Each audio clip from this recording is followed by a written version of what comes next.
And actually, that brings me to my next question. You brought up being an astrophysicist. Um, you have a PhD in astronomy and astrophysics. You were once, as I said, the critic for science and innovation. When you ran for a party leadership, you had an extremely thorough and well thought out platform regarding urban climate resilience, coastal erosion and flood mitigation, 3030 water and land habitat protection by 2030, food and water security. The list just goes on. Will you please go a little bit more into your strong climate platform and how science informed your ideas?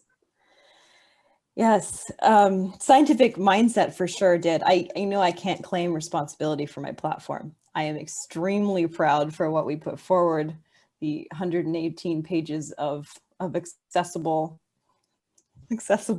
policy literature, but it was because we put a team together. So it was the work of about 30 people, and we followed a very particular set of rules in kind of putting the policy together. And it comes back to science, and it comes back to the scientific idea of doing a good job of stating your assumptions and also your intentions in what you're trying to accomplish.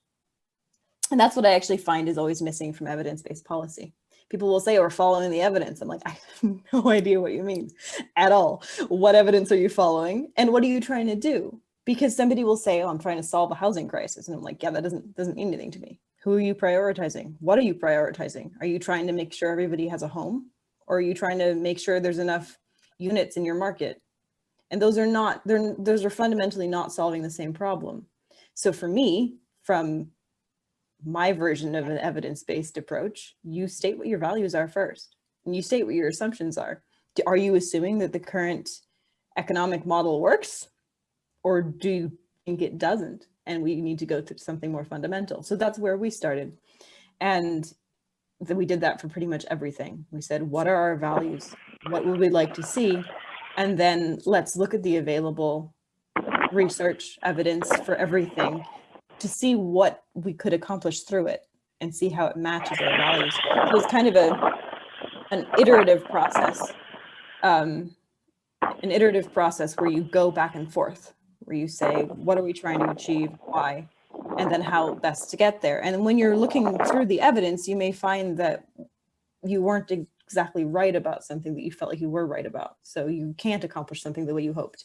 Or if your goal at the end of the day is for people to be doing well, for people's well-being, you find out that what you thought maybe was a good policy idea isn't. But it also is determined by what people, or what you consider evidence in that process. So we wanted to survey a wide variety of the work that had been done in policy, as well as research outside of policy, but also lived experience.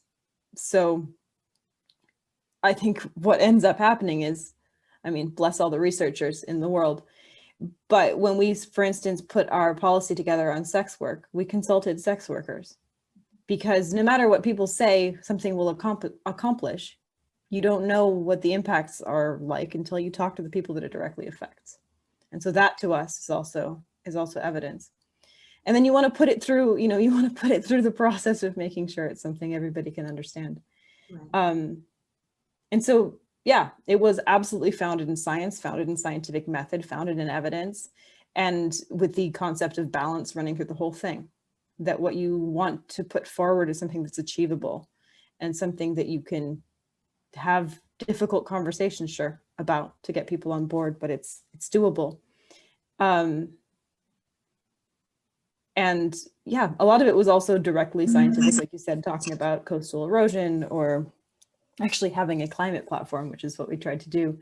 And so that was our process. And I think on that side of things, I still get frustrated with scientific and mathematical literacy, because a lot of how we understand climate changes, climate catastrophe, climate risk, climate mitigation is usually through a couple numbers of global average temperature rise. And honestly, it doesn't fully make sense. And I actually felt like yelling the other day, like, by the way, net zero in 2050 doesn't mean that we're going to limit global average temperature rise to 1.5 degrees. That just doesn't function that way. And that is pervasive. So when you're actually putting forward a climate plan, it's not about being like, hey, look, these are some numbers that we're going to try to achieve, because for one, they're all probabilistic. So it doesn't matter. You can aim somewhere as much as you want. You don't know that's the outcome you're going to get. But rather, if you weave this into every part of what we do. And so that's what we tried to do, is we tried to make the platform so that everything was there to face the climate emergency. And so that the life that we're also building for everybody is one that is resilient, one that is like actually sustainable, like we can keep doing this for generations, and one where every single person is taken care of. And it's totally possible. And it won't look the same as shutting down industry or whatever the same way. Right. Although it will do that.